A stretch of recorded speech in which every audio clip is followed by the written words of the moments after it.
surgical techs or scrub techs only pass instruments. Completely untrue.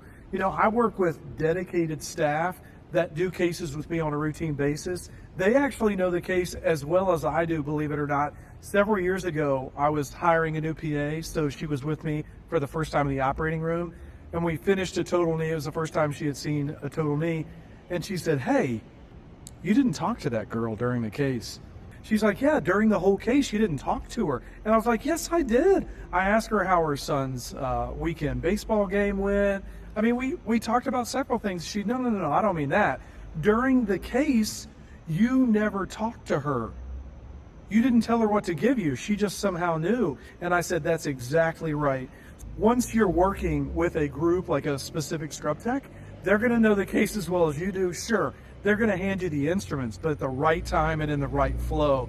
They are so incredibly valuable. And even before the case starts, they're opening all the equipment, making sure it's clean. Look, infection's one of the scariest things for me in hip and knee replacement. Scrubtech is critical to minimize the risk of infection and surgery.